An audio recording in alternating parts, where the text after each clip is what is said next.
कुंदन वैणे धवल गति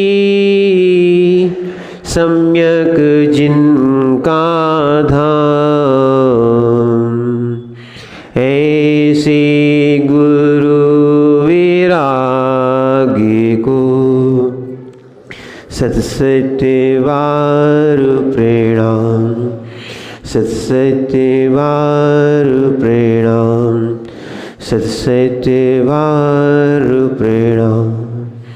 जय बोलिए अनंतानंद सिद्ध परमेष्ठी भगवान की, देवाय देव 1008 आदिनाथ भगवान की, देवाय देव 1008 चिंतामणि पार्श्वनाथ भगवान की, देवाय देव 1008 भगवान महावीर स्वामी की, परम पूज्य आचार्य भगवान कुंद कुंद स्वामी की, परम पूज्य आचार्य भगवान समंत भद्र स्वामी की, परम पूज्य आचार्य भगवान आदि सागर जी महाराज की, परम पूज्य आचार्य भगवान विमल सागर जी महाराज की, परम पूज्य आचार्य भगवान गुरुवर विराग सागर जी महाराज की।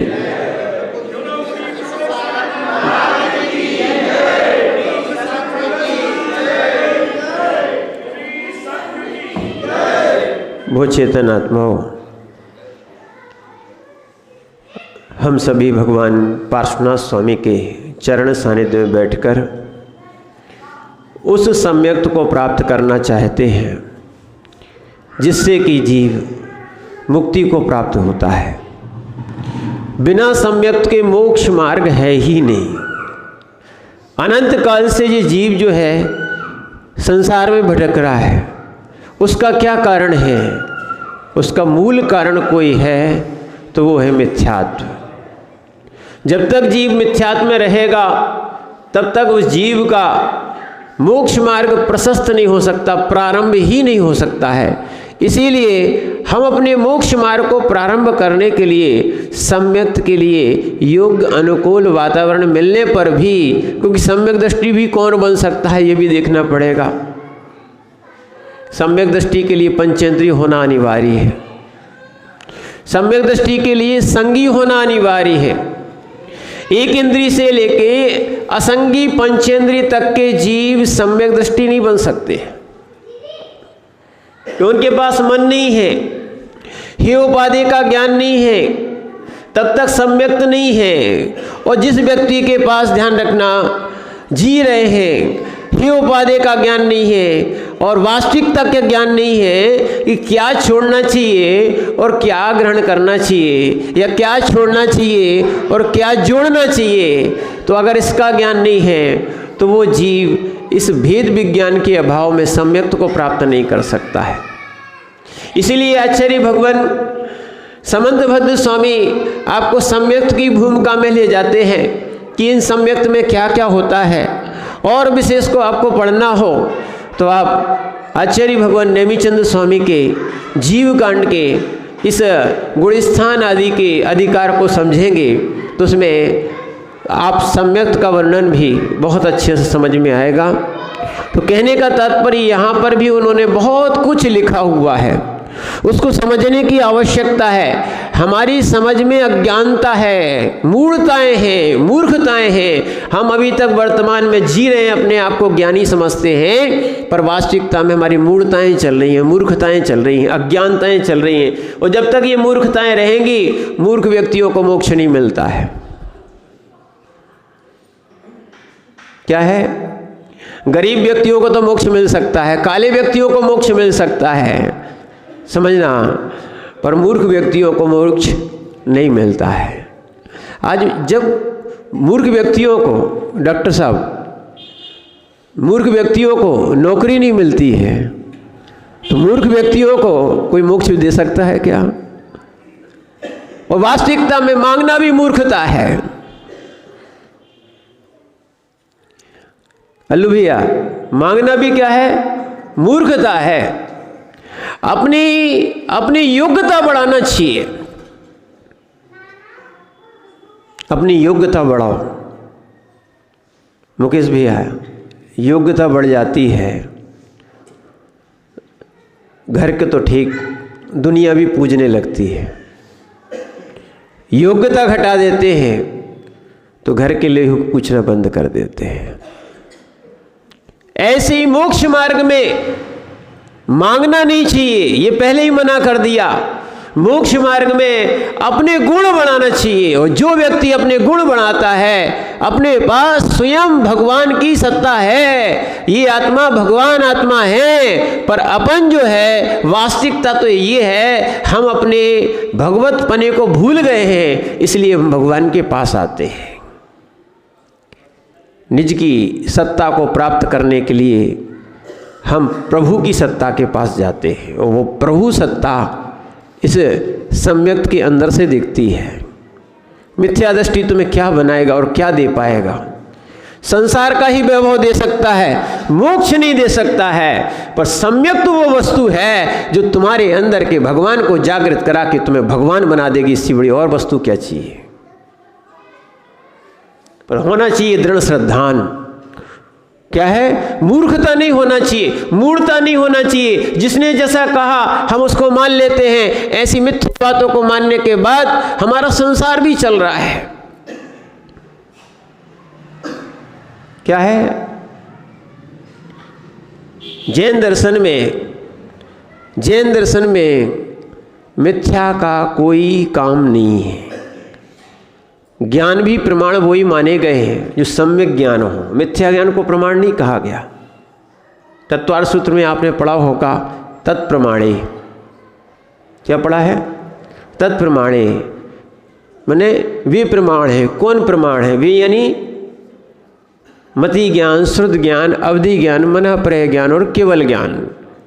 और यदि आलाप पद्धति में आपने पढ़ा है, अभी क्लास जो चल रही है उसमें आपने पढ़ा है सम्यक ज्ञान किसे कहेंगे, माने प्रमाण किसे कहेंगे? सम्यक ज्ञानम प्रमाणम।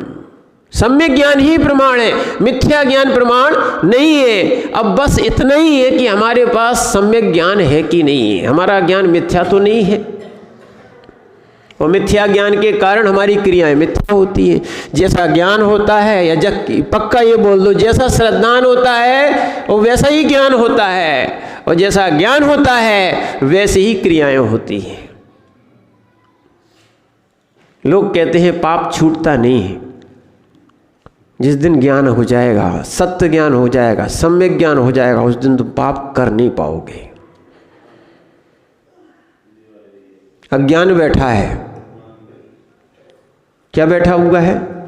अज्ञान बैठा हुआ है। और जब तक अज्ञान बैठा रहता है, बबलू भैया, इसलिए अभिषेक नहीं हो पा रहा है, प्रमाद आ रहा है।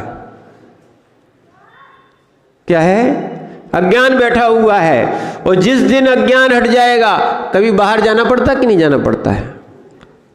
यात्राएं करते कि नहीं करते? बाहर जाते कि नहीं जाते? सुबह उठते हो कि नहीं उठते? उसमें बिल्कुल नहीं उठते। बाहर जाते हो तो उठते हो कि नहीं उठते?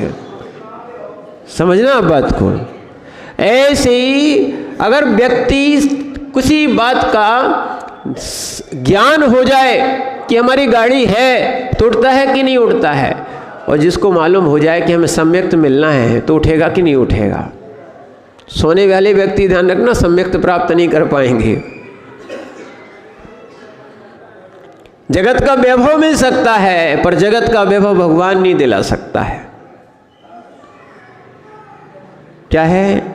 और यही देख लो, हमारे पास 3 लोग के नाथ मिले हुए हैं, और हम जगत के वैभव में फंसे हुए हैं। क्या है? हमारे पास 3 लोग के भगवान मिले हुए हैं। विचार करना, जिस आप जल से हाथ धोते कि नहीं धोते हो?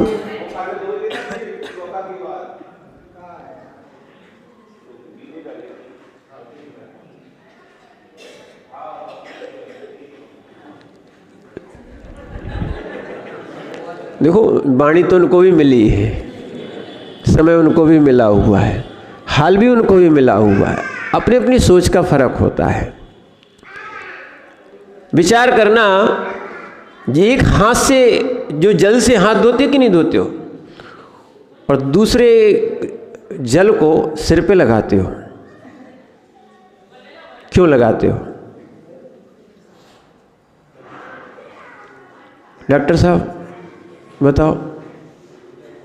गंधोदक कैसे हो गया? क्या हो गया? मंत्र के द्वारा श्री जी का स्पर्श होते हुए आया है तो वो क्या बन गया? कितना अंतर है। अब कोई कहो कि भेद, अब भेद तो करते ही है, भेद दिखता ही है। एक से हाथ धोते हैं और दूसरे को माथे पे लगाते हैं, भेद है कि नहीं है? भेद है कि नहीं? भेद करना ही पड़ेगा। जब तक भेद नहीं करोगे तब तक मूल्य समझ में नहीं आएगा। क्या है? बस यही है, भेदभाव मिटाना पड़ेगा और सही बुद्धि जगाना पड़ेगा। यही सम्यक्त है। एक जल है, एक गंधोदक है, जिसको नहीं मालूम है, ठीक है, वो उस जल और गंधोदक में भेद नहीं समझता है। जिसको मालूम हो जाता है, मंत्र सहित लगाता है, उसकी बहुत बड़ी उपलब्धि है। सामान्य जल की भी ऊर्जा अलग होती है और जो गंधोदक होता है उसकी ऊर्जा भी अलग होती है। श्रद्धा से, सम्यक्त से लगाया गया गंधोदक बहुत सारे रोगों को भी ठीक कर देता है। होना चाहिए श्रद्धा। मानो तो भगवान है, नहीं मानो तो प्रतिमा है या पत्थर है, पाषाण है। जो दृष्टि हमें मानना चाहिए वो दृष्टि हम जागृत नहीं कर पाए आज तक। जो दृष्टि है नहीं है उसको हम मान बैठे, इसी को कहते मिथ्या। विचार करो, एक जल भगवान के स्पर्श होके गंधोदक बन जाता है, ठीक है कि नहीं? वीरू भैया, क्या बनता है? क्या बनता है? गंधोदक बनता है। जब विचार करना, एक गंधोदक माने भगवान के स्पर्श से गंधोदक बन गया है, और जो अपने हाथ में भगवान उठाएगा, भगवान का अभिषेक करेगा। क्यों मोनू भैया, कैसा लगता है? रोज शांति धारा करते हो, आनंद आता है। एक बार जो व्यक्ति भगवान के पास आ जाए, थोड़ी लगन लग जाए, फिर उसका मन नहीं लगता। बूढ़े बूढ़े लोग, समझना, अपने कक्का की उम्र देखी, बैठे। एक और दादाजी हैं जो अभिषेक करते हैं, क्या हाथ हिलते रहते हैं, हाथ हिलते रहेंगे, कलश दूसरे में हाथ लगा लेते हैं और वो भी आ जाते हैं। विचार करना, क्योंकि एक बार जो भगवान के पास आ गया, जिसकी लगन लग गई, वो छूटती नहीं है। क्यों? ऐसे 3 लोग के इस नाथ को कौन छोड़ना चाहेगा? बस ये उसको विवेक जागृत हो जाता है। जब जल गंधोदक बन सकता है, जल गंधोदक बन सकता है, तो आदमी क्या नहीं बन सकता है। महाराज आपको कहानी सुना रहे थे, सुनी थी? जब गधे के दर्शन करने से कुछ मिल सकता है तो भगवान से मिलेगा।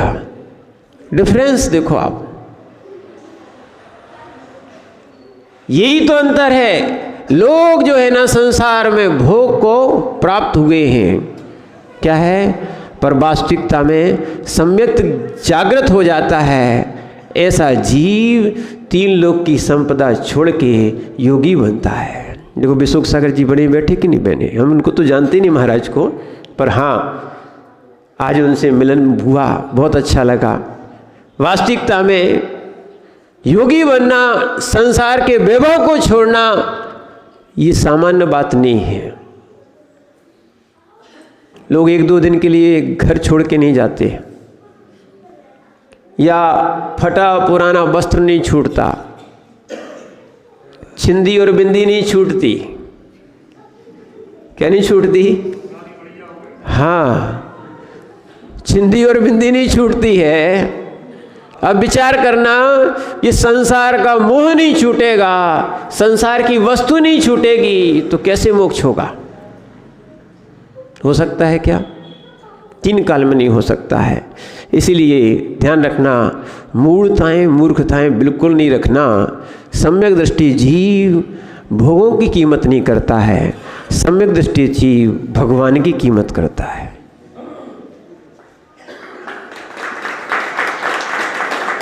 ध्यान रखना। और सम्यक दृष्टि जीव इन संसार के वैभव की कीमत नहीं करता है, रत्नों की माने कीमत नहीं करता है। सम्यक दृष्टि जीव रत्नात्रय की कीमत करता है और रत्नात्रय प्राप्त करने के लिए अग्रसर हो जाता है। जैसे तोता होता है ना, तोता अच्छा सी हम लोग को समझाते थे, तोता होता है, वो तोता सोचता है कि कब ये गेट खुल जाए, भले उसको अच्छे खाना मिल रहा है, अच्छा पीना मिल रहा है, सब कुछ सेवा मिल रही है, कुछ नहीं करना पड़ रहा है, पर फिर भी वो सोचता है, जबकि वैसे तोते नहीं नहाते होंगे पर उसको नहलाया जाता है, सब कुछ अच्छा किया जाता है, चाहे सोने का पिंजड़ा भी बना दिया जाए, फिर भी तोता उसमें रहना, कम से कम तोते से सीख लो। क्या है, तोते को अगर सोने के पिंजड़े में रखा जाए तो रहना चाहेगा? देखो उसका प्रैक्टिकल करके देख लेना, उसका गेट खोल के देखना, ध्यान रखना, वो सोने के पिंजड़े में रहेगा क्या? ऐसी सम्यक दृष्टि जीव वैभव में नहीं फंसता। ये अंतर है, यही अंतर। बोले महाराज उसको सोने का मूल्य नहीं मालूम। बहुत सारे लोग तर्क वाले हैं ना, क्यों साल भाई, क्या है, तुम कहोगे महाराज उसको सोने का मूल्य नहीं मालूम, क्यों सागर भैया यही कहोगे ना कि अगर एक बार तोता जो है, एक बार तोता जान लेता कि सोना है तो वो छोड़ के नहीं जाता ना होता। ध्यान रखना, तुम्हें भी सोने का मूल्य नहीं मालूम, तुम्हें भी आत्मा का मूल्य नहीं मालूम। सोना अचेतन है, जीव चेतन है। क्या है, सोना अचेतन है और जीव चेतन है, इन दोनों का कभी मेल नहीं होगा। क्या है, कभी पुद्गल जीव नहीं होता, अभी पढ़ा आपने, और कभी जीव पुद्गल नहीं होता। वे मूर्ख व्यक्ति हैं, मूढ़ व्यक्ति हैं जो इन पुद्गलों के चक्कर में परमात्मा को खो बैठे हैं।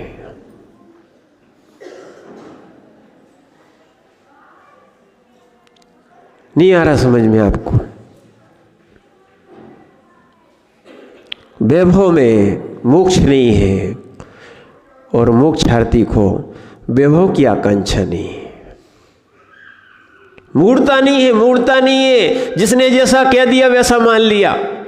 क्या है, आजकल यही चल रहा है, थोड़ा सा टीवी पे आ जाता है, थोड़ा एडवर्टाइज देख लेते हैं और वो ही मानने लगते, जो टीवी दिखाए वो सही, जो लोग दिखाए वो सही। इसलिए ध्यान रखना, आचार्य भगवान समंत भद्र स्वामी कह रहे हैं, मूढ़ता से, मूर्खता से सम्यक्त की हानि होती है, सम्यक्त का उच्छेद होता है। इसलिए सम्यक्त का उच्छेद नहीं करना चाहिए। ऐसे बहुत से कारण हैं जो हम देखा देखी के बहुत से कार्य करने लगते हैं और समझने लगते हैं इससे धर्म होगा।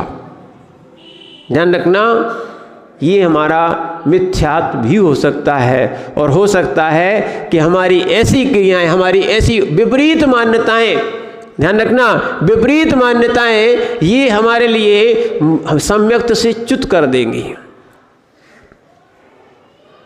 जैसे बहुत सारे लोगों का सोच हो गया है, जब तक जियो सुख से जियो, है ना, खाओ पियो, और यही कहते हैं ना, खाओ पियो, और ये झेन नहीं है, सम्यक दृष्टि नहीं है, ये चारवाक है सब। क्या है, वर्तमान को देखते हैं। किसको देखते हैं? वर्तमान को देखते हैं। जिनको भूत और भविष्य का ज्ञान नहीं है और भूत भविष्य को जो मानते नहीं है, नहीं मानते ना आप भूत भविष्य को, लोग नहीं मानते कि भविष्य और भूत होता है। इसलिए जो भी मिला है आराम से जैन से जियो। कौन साधु के पास जाए, कौन मंदिर जाए और कौन व्यवस्था के लिए आगे बढ़े। ध्यान रखना, जो सम्यक्त की दृष्टि जीव होता है वो तरसता है कि हमारा कल्याण कैसे हो जाए, हमें निर्गंथ का योग कैसे मिल जाए, हम कैसे हम मोक्ष मार्गी बन जाएं। ध्यान रखना, ललक एक ऐसी होती है जीव के अंदर, सम्यक्त की अगर एक बार ललक जागृत हो जाए तो वो जीव बाहर भी जाएगा तो उनका अभिषेक पूजा नहीं छूट सकता है। क्या है? नियम संयम नहीं छूटेगा, संसार की वस्तु छोड़ देगा। समझना इस बात को। तो इसीलिए आप भूत भविष्य को नहीं मानते हो तो देखो, ये पेन देख रहे हैं कि नहीं देख रहे आप? ये पेन है वर्तमान में, पहले कुछ था कि नहीं था? पहले कोई ना कोई मेटल था कि नहीं था? था। बिना मेटल के पेन बन सकता है क्या? तो इसका भूत था कि नहीं? भूत था कि नहीं? था। भूत नहीं होता तो पेन होता क्या? भूत नहीं होता तो पेन होता क्या? भूत नहीं होता तो पेन होता क्या? और इसका भी भविष्य आपको दिखता है, कुछ दिनों तक हमारे साथ रहेगा, उसके बाद ये भी नष्ट हो जाएगा। फिर ये धातु जो धातु में बदल जाएगी, यानी धातु रूप हो जाएगा। हो जाएगा कि नहीं हो गया? जब भूत भविष्य इसका दिखता है तो अपना क्यों नहीं दिखता है?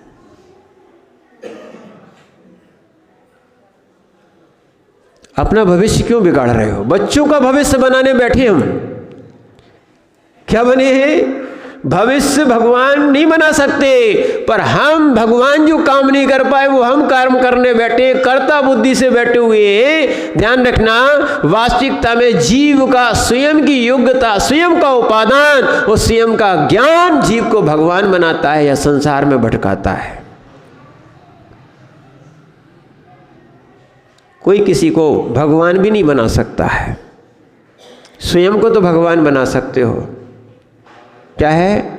और ये कर्तापन छोड़ देना कि हम मंदिर बना रहे हैं, हम भगवान बना रहे हैं, मूर्ति बना रहे हैं। तुम भाई धन खर्च कर सकते हो अपना, भगवान कोई किसी को नहीं बना सकता। बना सकता क्या? बोले हमने भगवान बनाए, बना के बता दो आप। तुमने भगवान बनाए, अच्छी बात है, ये तुम्हारा मिथ्या अहंकार है। इसीलिए ध्यान रखना, ऐसी बातों को छोड़ के वो सम्यक दृष्टि जीव होता है। और सत्य तो ये है, जिस जीव की होनहार निर्मल होती है, जिस जीव का पुण्योदय होता है, उस जीव के अंदर जिनवाणी प्रवेश कर पाती है।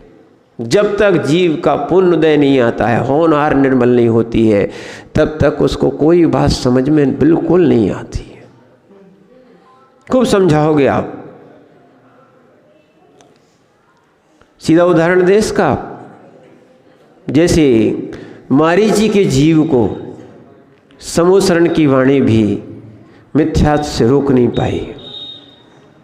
वो जब पुण्य जागृत हुआ, क्या? जब जीव का योग्यता बड़ी, उपादान जागृत हुआ, दो महाराज के उपदेश से, दो मुनिराज के उपदेश से शेर की पर्याय में उस जीव को समझ में आ गया। किस पर्याय में? शेर की पर्याय में समझ में आ गया। वो जब समोसरण में था नहीं आया समझ में। इसलिए ध्यान रखना, मूर्खता छोड़ो, योग्यता बढ़ाओ। क्या है? मूर्खता छोड़े, योग्यता बढ़ाओ अपनी अपनी।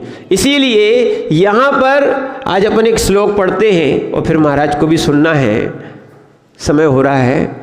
इसीलिए आचार्य महाराज कह रहे हैं क्या कि जो लोक मूर्ता है उसको क्या कहते हैं? लोक मूर्ता को समझो। ये बहुत सारी लोक मूर्ताएं, मान्यताएं हमारे पास रखी है। तो इसीलिए किसी को भी भगवान मान लेना, किसी से भी मोक्ष मार्ग मान लेना, कोई भी क्रियाओं से कर्म धुल जाएंगे ऐसा मान लेना, ये सब वास्तविकता में देखा जाए मूर्ख व्यक्तियों का काम है। तो इसीलिए आचार्य महाराज लिखते हैं लोक मूर्ता किसे कहते? क्यों? क्योंकि इन कार्यों से, इन मान्यताओं से, ऐसी श्रद्धा से तुम्हारा सम्यक्त छूट जाएगा। क्या है? इसीलिए आचार्य महाराज बोल रहे आपगा सागर स्नान, आपगा सागर स्नान मुच्यासिकतासनाम, मुच्याचिकतासनाम गिरिपातोग्निपातश्च, गिरिपातोग्निपातश्च लोकमूढ़ा निगद्यते, लोकमूढ़ा निगद्यते। पढ़िए।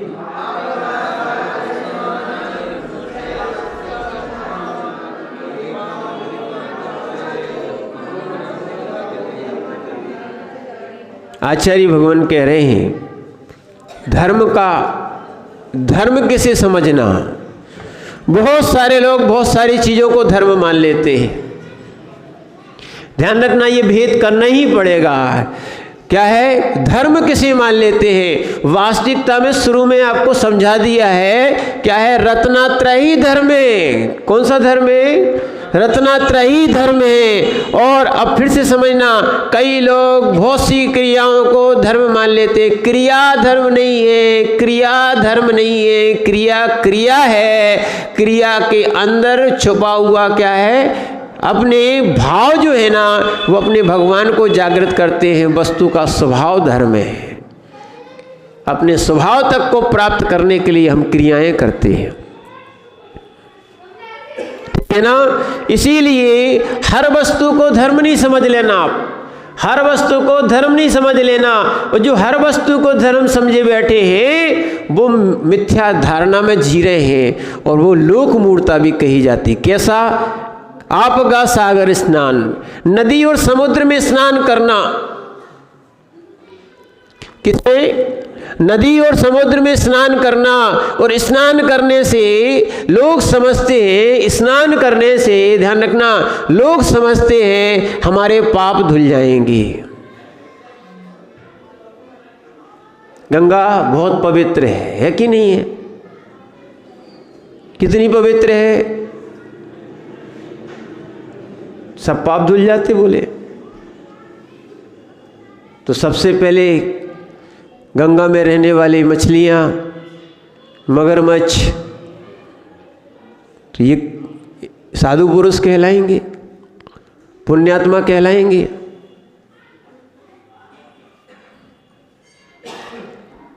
जैन दर्शन ही नहीं, गीता में भी इसका निषेध किया है। क्या है कि क्या जब पांडव लोग युद्ध करने के बाद विजय प्राप्त कर ली, उसके बाद वो सोच रहे थे कि अपन एक काम करते हैं, बहुत पाप कर लिया, बहुत युद्ध कर लिया, अब गंगा नहा आए।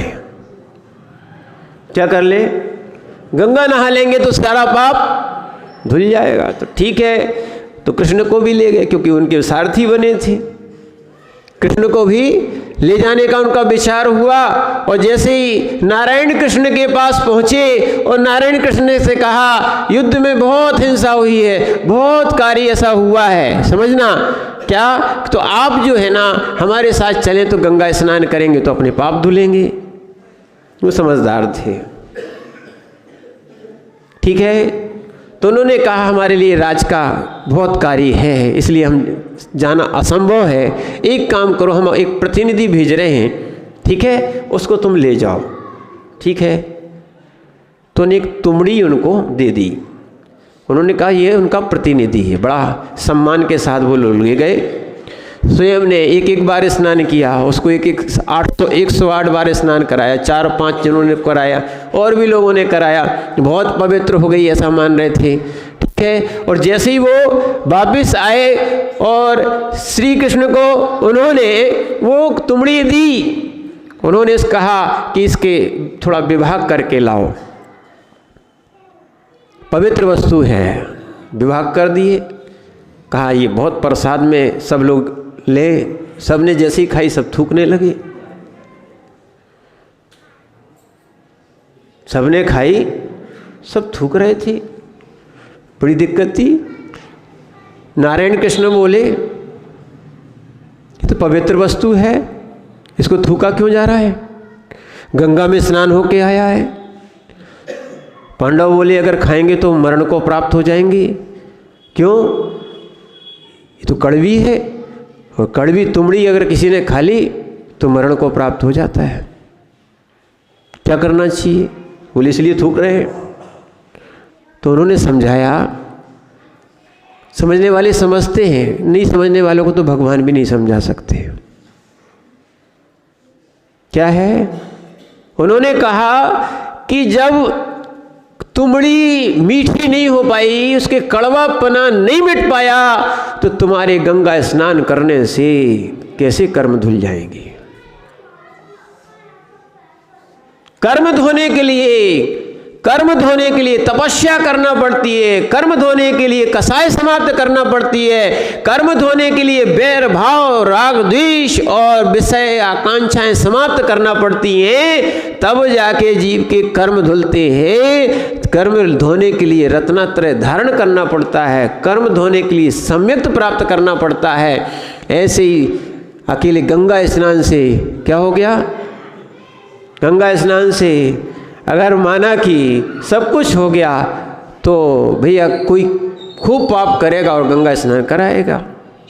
इसलिए गीता में एक श्लोक भी आया है, यहाँ पे लिखा है, ये द्रव्य संग्रह की टीका में भी दिया है, वो गीता का उनका श्लोक है, आत्मा नदी संयम तो पूर्णा सत्यावगाह शील तटादयोर्मी तत्राभिषेकं कुरु पांडुपुत्र न वारिणासोदिचांतरात्मा।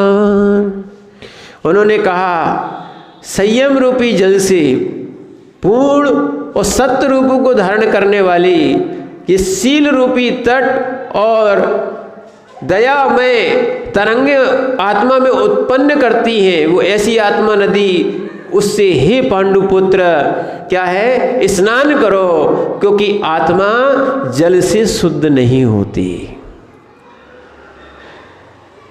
आत्मा जल से शुद्ध नहीं होती, तो इसलिए आपका सागर स्नान, आचार्य महाराज कह रहे हैं, जो तुम जल से स्नान मानते हो कि हम बहुत शुद्ध होके आए हो, हाँ बहिरंग शुद्धि मान सकते हैं कि आप क्या हो गए, शुद्ध हो गए हो, सोले के वस्त्र पहन रहे हो, बहुत अच्छी बात है। आपकी काय शुद्ध हुई है, काय शुद्ध हुई है, काय शुद्ध हुई है, अभी मन और वचन शुद्ध नहीं हुआ है। जब भगवान की पूजा करने जाओ दादाजी, शांति धारा नहीं टूटना चाहिए। हमने आपके मुख से सुना था, शांति धारा नहीं टूटना चाहिए। अरे जल की शांति धारा टूट जाए, अंतरंग के आत्मा की समत्व धारा नहीं टूटना चाहिए, नहीं तो शांति धारा करना बेकार हो जाए। रत्नात्रय धारी में समता छूट गई, क्या है, धर्म करते करते समता छूट गई, कसाय जागृत हो गई, तो वास्तविकता में ये है कि हमारा वो कार्य व्यर्थ हो जाएगा। कसाय नहीं आना चाहिए। विषय और कसाय ये दो चीज़ें क्या है, लोग रखते हैं और गंगा में स्नान करें तो कल्याण माने, कल्याण नहीं हो सकता है।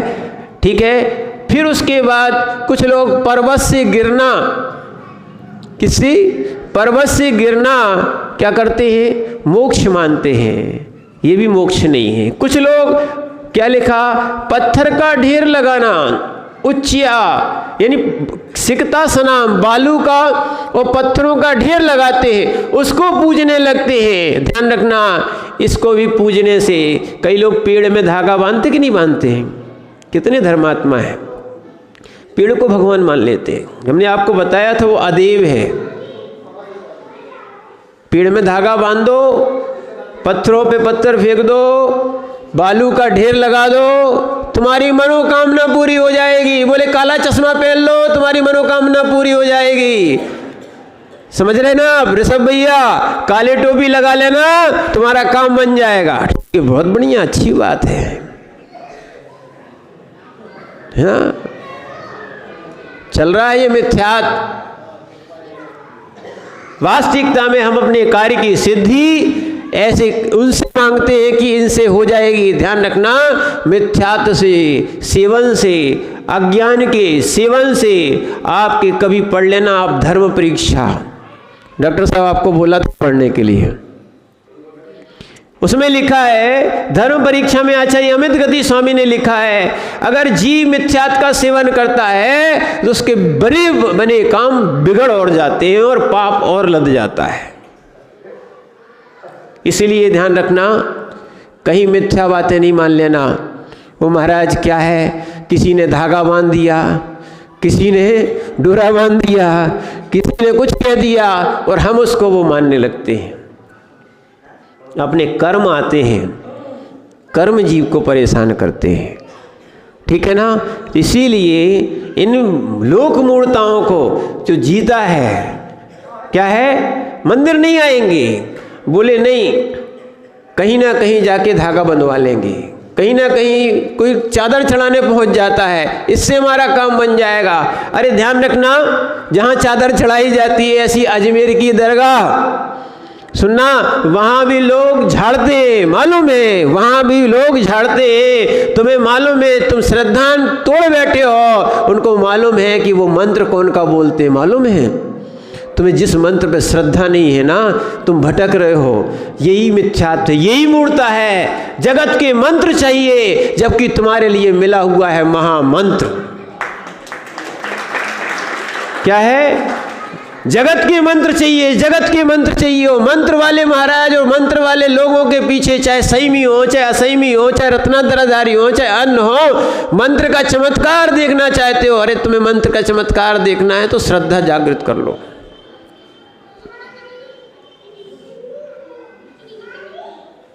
महामंत्र मिला है, महामंत्र, और वही व्यक्ति महामंत्र का जाप करता और झाड़ता है, ताबीज बना के देता है। क्या करें, लोगों को मिथ्यात्व भरा हुआ है तो क्या कर सकते हैं। यहाँ तक कि हम लोग इटावा में भी ईटा में चतुर्मास करके आए, वहाँ भी एक मुस्लिम भाई झाड़ता है, जैनों को नहीं झाड़ता है, सबको झाड़ेगा, जैनों को नहीं झाड़ता। बोले क्यों? बोले तुम नहीं झाड़ते। एक उसका मित्र था, उसने पूछ लिया, भैया तुम सबको तो झाड़ते, तुम्हें क्यों नहीं झाड़ते? बोले जब तुम्हें अपने मंत्र पे श्रद्धा नहीं है, तुम्हारे झाड़ने से ठीक क्यों होगा? उसने पूछा, भैया वो हो सकता है कि हमें मंत्र पे श्रद्धा नहीं है, तुम्हें झाड़ने में जाता क्या है? बोले भैया तुम्हारा मंत्र तो हम झाड़ते हैं, अब क्या होगा जब तुम्हें अपने मंत्र पे श्रद्धा नहीं है, तो आपका कल्याण कैसे हो सकता है, बताओ। बोले नमोकार मंत्र हमें, वो महाराज जी वो तो बहुत बचपन से पढ़ते आए, कोई दूसरा दे दो। क्या बोल दें, हम अपनी वस्तु को मूल्य नहीं कर पाते।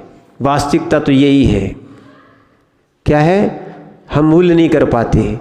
हम अपने पास में डला हुआ पत्थर का मूल्य नहीं कर पाएंगे, और वही तराश के, क्या है, वही तराश के अगर जयपुर से आ जाएगा तो उसी को भगवान मान लोगे। मान लोगे कि नहीं मान लोगे? जैसे आपके यहाँ के अमित तो भैया हैं, अभी संघ में है कि नहीं? जिस दिन महाराज बन जाएंगे तो मानोगे कि नहीं मानोगे? मानोगे कि नहीं मानोगे? इसीलिए हम वस्तु की कीमत नहीं करते, जब वो फलित होके आती है तो हम उसकी कीमत करने लगते। इसलिए हमें वास्तविकता में रत्नात्रय की कीमत करना चाहिए, रत्नात्रय धारी की कीमत करना चाहिए। मूर्ताओं को हटाओ, मूर्खता को हटाओ, और वास्तविकता देखी जाएगी। मूर्ता को हटाते हटाते क्या है, एक दिन तुम भगवान भी बन सकते हो। यहाँ आज मुनि श्री विशोक सागर जी महाराज पधारे हैं, बड़ा आनंद आया।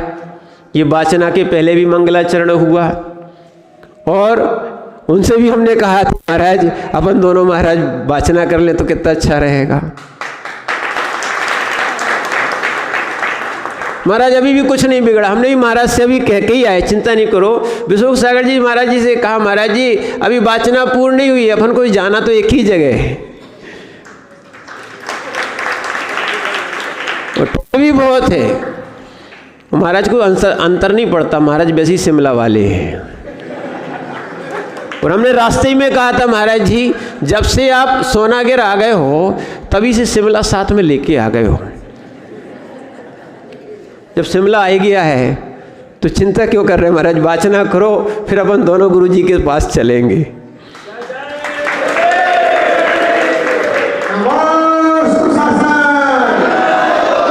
और वास्तविकता में जब महाराज ईलक अवस्था में थे तब हम क्षुल्लक अवस्था में संग में थे। हम लोगों का चातुर्मास भी हुआ और विशोक सागर जी महाराज क्या है, शरीर के भी मोटे हैं, हाँ, और वासल भी बहुत मोटे हैं, बहुत सरल महाराज हैं।